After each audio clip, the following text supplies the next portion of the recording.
The notification ping echoed through my quiet apartment like a gunshot. Another message from an unknown number. The fourth one today. My thumb hovered over the delete button, but something made me pause. Maybe it was the way my heart skipped, or how my coffee suddenly tasted bitter. I'm Riley, and until today, I thought I knew what betrayal looked like. I was wrong. The video started playing automatically. The timestamp showed last Friday, the night Tyrone said he was working late. The camera angle was high, probably from someone's balcony, capturing the entrance of LeBlanc, that fancy French restaurant downtown. There was Tyrone, my boyfriend of 2 years, helping someone out of a cab. The woman's face came into view under the streetlight, and my world stopped spinning. Valerie, my best friend since middle school. They weren't just having dinner. The way he pulled her close, the intimate kiss they shared before entering the restaurant, it was practiced, familiar. They'd done this before. My phone buzzed again. This time, a text from Valerie herself. Riley, we need to talk. I can explain everything. I laughed, the sound hollow and foreign in my throat. Explain what? I typed back, my fingers trembling. How long you've been fucking my boyfriend? Three dots appeared, disappeared, appeared again. Finally, it's complicated. Please meet me at Cafe Luna. I owe you that much. You owe me nothing, I replied, then blocked her number. My apartment felt suddenly claustrophobic. Photos of us, Valerie and me at graduation, Tyrone and me at Christmas, stared back from every wall. Memories turned to ashes in my mouth. The phone rang. Chelsea from work. Hey girl, you okay? You never called in sick before. I'm fine, I lied, my voice steadier than I felt. Just a stomach bug. Bullshit, Chelsea said. I saw the video. Half the office has it now. That bitch Valerie sent it to everyone. The room tilted sideways. Everyone? Listen, I'm coming over. Don't do anything stupid. No, I said, surprising myself with how calm I sounded. I need to be alone right now. After hanging up, I walked to my bedroom mirror. The woman staring back had my face but something else in her eyes. Something cold and calculating that hadn't been there this morning. My grandmother once told me that revenge is like drinking poison and expecting the other person to die. But as I stood there, watching tears roll down my cheeks, I realized some poisons are worth swallowing. They wanted to break me. Instead, they created something far more dangerous, a woman with nothing left to lose. 3 days after the video, I sat across from Chelsea at our usual lunch spot, pushing salad around my plate while she scrolled through her phone. You won't believe this, Chelsea said, sliding her phone toward me. They're announcing their engagement next week. There's a whole event planned at the Metropolitan. I stabbed a cherry tomato with enough force to make our water glasses rattle. How thoughtful of them to plan it while I was still technically his girlfriend. That's not even the worst part. Chelsea leaned forward, lowering her voice. The invitation list? It was drafted 2 months ago. Their families have been planning this for weeks. My fork clattered onto the plate. Weeks? Your name was never on it, Riley. They were going to blindside you eventually. The video just accelerated their timeline. My grandmother's voice echoed in my head. Even a flower stings if you push it too hard. She'd told me that after I came home crying about playground bullies. Now, 15 years later, those words took on a different meaning. I need access to the office server, I said suddenly. Chelsea's eyes widened. Tyrone's presentation to the board is next week, the one he's been working on for months? The very same. I met her gaze. Will you help me? She hesitated. Riley, that's his whole career. He's been sleeping with my best friend while planning to humiliate me publicly. Tell me he doesn't deserve it. Chelsea's phone buzzed. She glanced at it and snorted. Speaking of the devil, Valerie just posted another couple's photo. Blessed. Can you believe this shit? I pulled out my own phone, opening my banking app. Remember that joint account Tyrone and I opened? The one for our future house? Chelsea nodded. Funny thing about joint accounts, I said, typing in numbers. Either party can withdraw at any time. Riley. Chelsea's voice held a warning. Don't worry, I'm not stealing. I showed her the screen.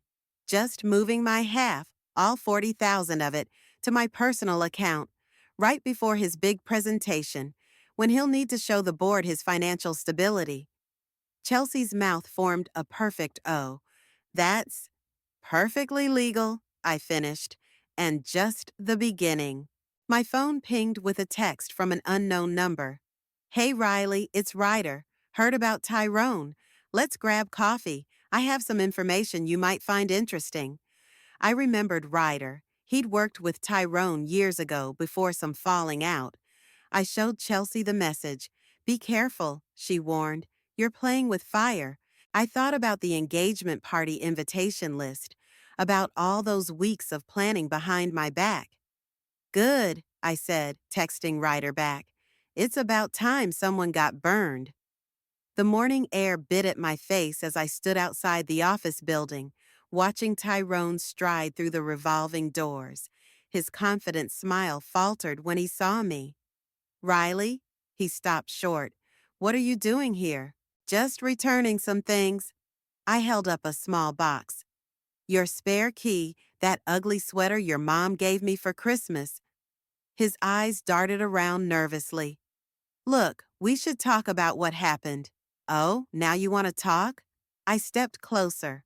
How about we talk about the 40 grand I moved out of our joint account? The color drained from his face. You what? Your board presentation is today, right? The one where you show them your financial portfolio? I smiled sweetly. Good luck explaining that massive withdrawal. He grabbed my arm. Riley, you can't. Let go, I said loudly, drawing attention from passing colleagues. Or should I tell everyone here about the real reason Sarah from accounting quit last year? He released me like I'd burned him. Behind him, I saw Chelsea entering the building, right on schedule with the USB drive containing our little surprise for his presentation. You're making a mistake, he warned. No, your mistake was thinking I'd just roll over and take it. I turned to leave, then paused. Oh, and Tyrone, tell Valerie I said congratulations. The Metropolitan is a perfect venue for your engagement party. The look of shock on his face was worth every sleepless night I'd spent planning this. Back at my apartment, my phone lit up with messages. Chelsea, it's done. Slides 1520 are corrupted. The financial projections are scrambled. Then Ryder. Board meeting in 30 mins. Want to watch the fireworks? I met Ryder at a cafe across from Tyrone's office building. Through the wall-to-wall windows, we had a perfect view of the conference room. How did you get access to his presentation anyway? Ryder asked, sipping his coffee. Let's just say I had help. I watched as Tyrone confidently began his presentation. Why did you really reach out to me, Ryder? He set down his cup. Because Tyrone did the same thing to me 3 years ago. Not with my girlfriend, with my company. He stole my clients, destroyed my reputation. And now? Now I have proof. Proof that could ruin him. Ryder's eyes gleamed. But I needed someone on the inside. Through the window, I saw Tyrone's presentation glitch. His face contorted in panic as he frantically clicked through corrupted slides. My phone buzzed. Valerie, please stop this. You're hurting him. I typed back. Funny, that's exactly what he's about to say to the board. Looking up, I watched Tyrone's career begin to crumble, one corrupted slide at a time. You're not going to believe what I found, Chelsea said, sliding her laptop across my kitchen counter. The smell of fresh coffee filled my apartment as I leaned in to look at the screen. These are Tyrone's private emails? Better. Chelsea pointed to a folder labeled Investment Records. Look at the dates and amounts. My eyes widened as I scrolled through the documents. These transfers, they're all to offshore accounts. And they match perfectly with client withdrawals, Chelsea said. He's been embezzling money for months. Ryder, who'd been quiet until now, let out a low whistle. That's why he needed the board presentation to go perfectly. He was covering his tracks. How did you get access to these? I asked Chelsea. She shrugged. It gave me his login credentials when I said I needed to recover files from the corrupted presentation. Nobody questions the quiet girl from marketing. My phone buzzed. Valerie again. Riley, please meet me. There's something you need to know about Tyrone. Delete it, Ryder said, reading over my shoulder. We have everything we need right here. I stared at the message. What if she knows something we don't? It's a trap, Chelsea warned. She's trying to protect him. My finger hovered over the delete button when another message came through.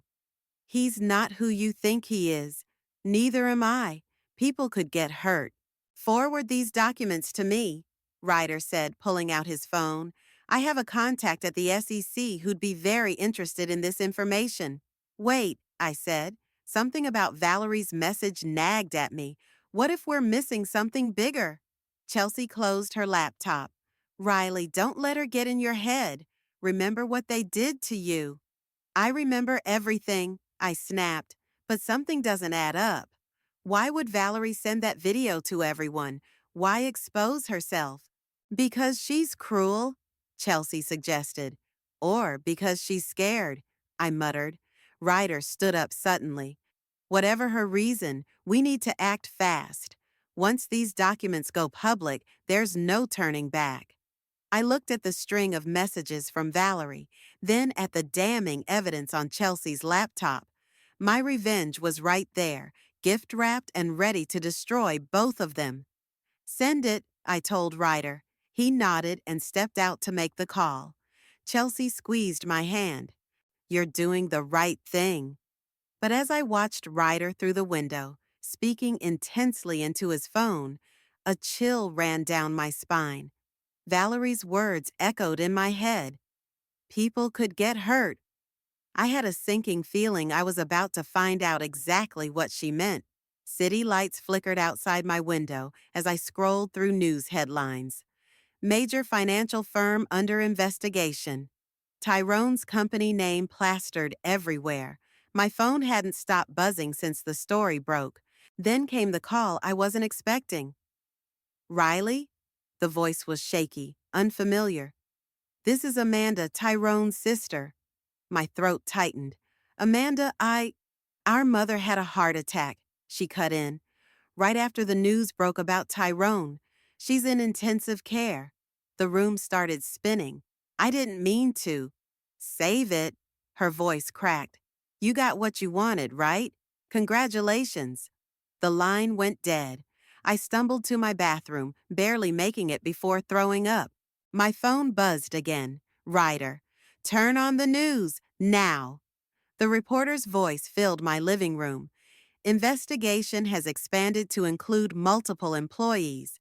Sources suggest the embezzlement scheme may have affected pension funds for hundreds of retirees. A knock at my door made me jump.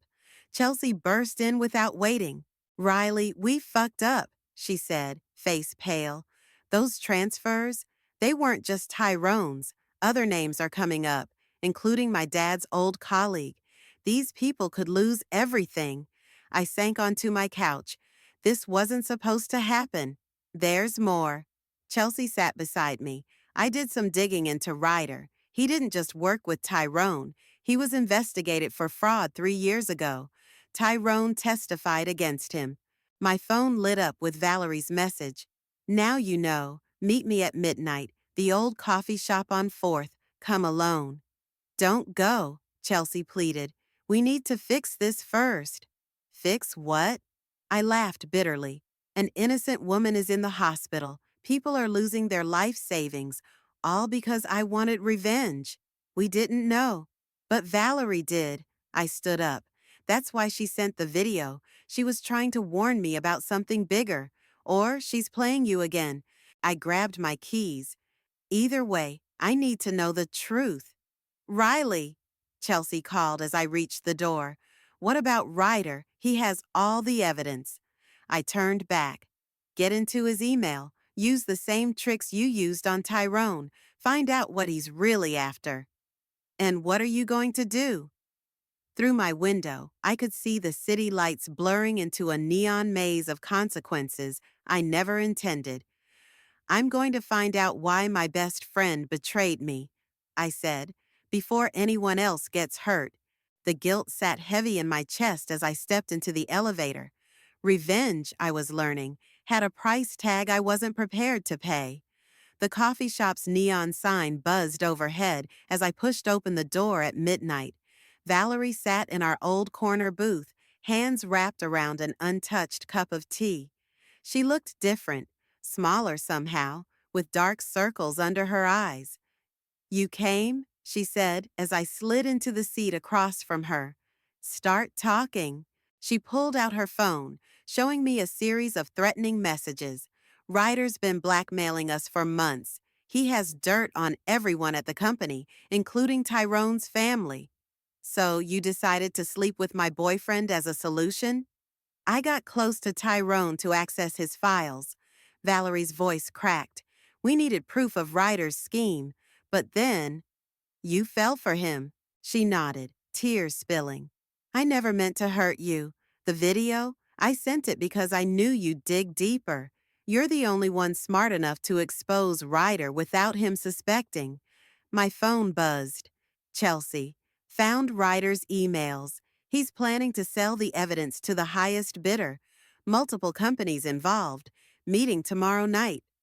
Why should I believe you? I asked Valerie. She slid a USB drive across the table. Because I'm wearing a wire, have been for weeks. FBI's been building a case against Ryder, but now he's spooked, moving faster than they can act. My hands shook. Tyrone's mother. We'll be fine, Valerie cut in. The heart attack was minor, but Ryder's planning something bigger. Tomorrow's engagement party? It's a cover. He's meeting buyers there. Another message from Chelsea. Riley, get out of there. Ryder's headed your way. We need to go. I stood up. Now. The bell above the door chimed. Ryder walked in, his usual smile gone. Ladies, he said, sliding into the booth, blocking my exit. Having a nice chat? Just catching up, Valerie said smoothly. Ryder pulled out his phone, playing a recording. Valerie's voice, talking to FBI agents. Funny thing about wires, he said. They work both ways. The party's off, I said quickly. I'm calling the SEC. No, Ryder's voice hardened. The party goes exactly as planned, or Chelsea's evidence about your involvement goes public. How's prison sound, Riley? My phone buzzed one last time. Chelsea, don't panic. Called Eleanor. She has a plan. Eleanor, my therapist, who I'd been avoiding since this started, who also happened to be married to the district attorney. Fine, I said, meeting Ryder's eyes. Your party, your rules. He smiled, but it didn't reach his eyes. Smart girl. See you both tomorrow. Wear something nice. It's going to be quite a show. As he left, Valerie grabbed my hand. Riley, I'm so sorry. I pulled away. Save it. We've got work to do. The Metropolitan's ballroom sparkled with champagne flutes and fake smiles. I adjusted my red dress, the one Tyrone always loved, and scanned the crowd. Ryder stood by the bar, chatting with men in expensive suits. Buyers, probably. Ready? Chelsea's voice came through my earpiece. In position, I confirmed quietly. Eleanor? FBI's waiting for my signal, Eleanor replied. Remember, we need Ryder to incriminate himself on record. I watched Valerie and Tyrone make their entrance, playing the happy couple. The room erupted in applause. My stomach turned. Speech, someone called out. Tyrone stepped up to the microphone. Valerie at his side. Before I begin, he said, I see my ex-girlfriend Riley is here. I'd like to address the recent unpleasantness. Heads turned. Ryder smirked. I stood up. Actually, I'd like to say something first. Murmurs rippled through the crowd as I walked to the front. Eleanor's voice in my ear. Keep him talking. You know, I said, grabbing a champagne flute. It's funny how life works. One day you're planning a future with someone. The next, you're watching them announce their engagement to your best friend. Nervous laughter from the crowd. But that's not the real story, is it, Ryder? He stiffened by the bar. Tyrone's face went pale. The real story, I continued, is about a man who's been blackmailing half the people in this room, who's selling company secrets to the highest bidder. Right now, actually. She's delusional, Ryder called out, but his buyers were already backing away. Check your phones, I announced. Chelsea just sent everyone proof of Ryder's offshore accounts, his threats, his entire scheme. Phones started buzzing throughout the room. Ryder lunged for the exit, but found Eleanor and two FBI agents blocking his way. You stupid bitch, he snarled at me. You're going down too. The SEC has proof of your involvement. Actually, Eleanor stepped forward. They have proof that Riley was working with us the entire time. Every move, every document leak, all coordinated with the FBI. I turned to Valerie and Tyrone. I'm sorry about your mother and the pension funds. They'll be restored once the FBI seizes Ryder's accounts. Valerie burst into tears. Tyrone just stood there, shell-shocked. Arrest them all, Ryder shouted as agents cuffed him. They're all involved.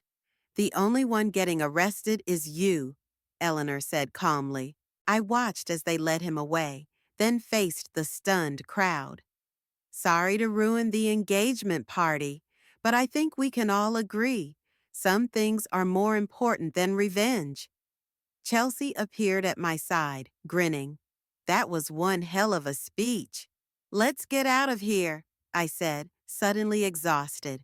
I need a real drink. Behind us, the engagement party dissolved into chaos, but for the first time in weeks, I felt at peace. The echo of my heels against the hardwood floors of my empty apartment felt different now. No more photos on the walls, no more memories demanding attention. Just space to breathe. My phone buzzed. A news alert. Financial fraud ring leader sentenced. Ryder Taylor faces 15 years. I closed it just as someone knocked. Your last session, Eleanor said, stepping inside. Unless you want to continue? I shook my head. I think I'm finally ready to move forward. You've come a long way from that first day, she said, settling into my reading chair. When all you wanted was revenge. Revenge nearly destroyed everything, I admitted, and everyone. My phone lit up with a text from Chelsea. Lunch, new Thai place downtown. No drama, I promise. I smiled, typing back a quick yes. Our friendship had survived, stronger for having been tested. Have you heard from them? Eleanor asked. Valerie sent a letter. She's in therapy too. Tyrone, I shrugged. Last I heard, he's working entry level at a small firm, starting over. And how does that make you feel? Honestly, I looked out my window at the city skyline. Nothing, and that's a good thing. Another knock. This time it was Amanda, Tyrone's sister. Sorry to interrupt, she said. Mom wanted you to have this. She handed me a small box. Inside was a handmade bracelet, the kind her mother was famous for making. She says thank you for making things right in the end. Tears pricked my eyes. Tell her I'm sorry it took me so long to see the bigger picture. After Amanda left, Eleanor stood up. You know, most people never learn the lesson you did. They stay stuck in their pain, letting it define them. I had help, I said. You, Chelsea, even Valerie in her twisted way. You all showed me there's more to life than getting even. My phone buzzed again, a message from an old college friend. Heard you're single again. Know a great guy who'd love to meet you. I deleted it without responding. Not ready? Eleanor asked, noting my reaction. I'm enjoying being just Riley right now, I said. No girlfriend, no victim, no avenger, just me. Eleanor smiled.